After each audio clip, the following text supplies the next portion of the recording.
My name is Trunks. I traveled here in a time machine 20 years from the future. It's hard to describe these creatures, Goku.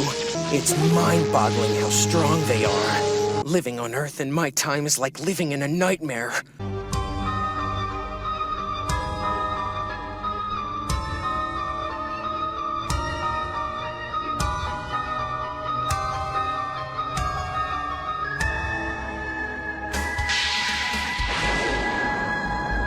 Hey guys, it's your boy Poohhead, and today I'm going to give a breakdown on timelines in Dragon Ball.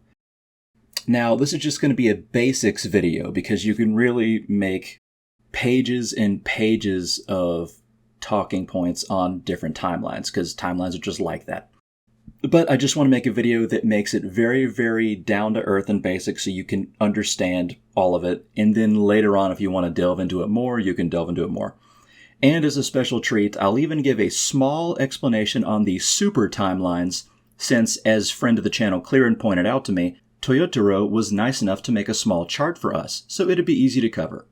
So back when I made my first Q&A, someone asked me to detail the different timelines in Dragon Ball, and in that Q&A I said that Clearin could do it better than me. I'm not the best at timelines. However, after speaking to friend of the channel Clearin about it recently, I was glad to note I got it all correct at the time, but I do feel like I should give a more varied explanation and get a little bit more deep into it, especially since at the time of this video's creation, May 12th has just passed, which is the day the androids appear in Dragon Ball. And since I already made an android video, I figured a video on the timelines was warranted. Now, in the original Dragon Ball, going back and forth in time is not as linear as we might imagine in other fiction. When you use a time machine in Dragon Ball, you don't merely go back in time or forward, you also go into another dimension, hence it being a different timeline rather than just a different time. So future Trunks going back in time to warn them about the androids does not change future Trunks' time, it just alters the time of that other dimension or that timeline. And there is nothing to suggest that traveling to different timelines creates them, so there could be many, many timelines, perhaps even infinite. There could be a timeline where Cell looks different. There could be a timeline where Android 19 finishes Dr. Gero's creations himself after Gero dies. There could be a timeline where Tien kills the androids with his Neo Tri-Beam and saves the day when no one else could. We don't know. We don't know. That'd be my kind of timeline, but we really don't know. Just let you know that there could be more timelines, but we only know of 4 prospective timelines. Now, a lot of charts and talks say that Future Trunks' timeline is Timeline 1, since that timeline is the most unaltered one, but I like to make things easier for my audience since this is a video explaining and not an essay, and in my opinion, it really doesn't matter, so let's make it simpler. Also, I need to point out that all 4 timelines that we know of split after the Frieza fight when everyone returns from Namek. So the first timeline is the main Dragon Ball timeline we all know and love. I don't need to elaborate on that much. Virtually all of my videos are about that timeline, so that requires little information. The next timeline is Future Trunks' timeline, or Timeline 2.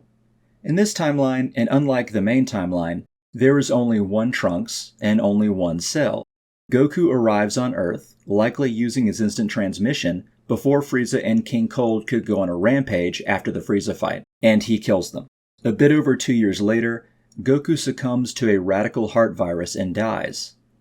Within a year, the androids appear and kill every Z fighter except Gohan. 13 years pass, or around 13 years, and Gohan has become a Super Saiyan and has trained Future Trunks, Trunks having become a Super Saiyan as well. Which is unlike the movie where he becomes a Super Saiyan when Gohan dies, but in the manga, he becomes a Super Saiyan before Gohan dies. Eventually, Gohan is killed, and Trunks returns to the past and kills Frieza and King Cold. Later, after 3 more years and Trunks returns to his time for the last time, the Cell of that timeline is awakened, and Trunks kills him, ending the android threat forever. Now, there is some more information if you played Dragon Ball Kakarot, the game, but I'm not going to get into that, but just let you know, apparently that stuff for Future Trunks after he kills Cell is canon, evidently. The third timeline is Cell's timeline, the Cell we see in the main timeline. He awoke during this third reality, his reality, to find his Trunks had shut down the androids in some way. In the anime, it is explained Trunks went back in time and found the schematics, giving it to Bulma and making the same device Krillin destroys in the main timeline. Trunks then destroys them. While that is not explicitly stated in the manga, what is known is that the androids were destroyed. Future Trunks was not super strong, so he's not Ascended Super Saiyan or Ultra Super Saiyan, and so it was likely they were deactivated in that way, and he did use his time machine because Trunks had a working one. And it was actually set to go back to the coordinates of the main timeline, which means that that Trunks might have come back to that timeline and given them a remote, but Cell kills him. Either way, Cell becomes his imperfect form, kills Trunks, like I said, and uses that time machine to come to the main timeline, and then, he devolves during that time, and then he has to evolve again and absorb the androids. In the potential fourth timeline, this would be the timeline in the anime and suggested in the manga where I just said Trunks from Cell's timeline, or Timeline 3, gets the schematics to then go back and shut the androids off. So this one is essentially just where the schematics comes from that Trunks from Cell's timeline gets. Also, apparently in the guidebooks, it says that another Cell comes to this timeline, absorbs the androids, and then the Cell games occur without Trunks, but I am unsure which guidebook that is, as some are anime only. Now, there are various different speculations on if the main timeline is really 3 or 4 different ones because of all the time travel altering events, but in my estimation, it's just all one timeline that changes as it goes like every other timeline. So like future Trunks going to the main timeline doesn't split that timeline to 2, it just alters that one timeline, essentially.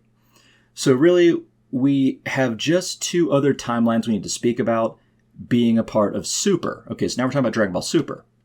First is the second Future Trunks' timeline that has been ravaged by Goku Black. And the second one, so after this one, is the one Goku Black originates from. I won't explain the second Future Trunks' timeline since it's literally the one we watch, but in Goku Black's timeline, Zamasu kills Gowasu and steals the Time Ring. He then uses the Super Dragon Balls to switch bodies with Goku and becomes Goku Black, and then he kills Goku in Zamasu's body along with his family, and then eventually he travels to second Future Trunks' timeline to Rampage.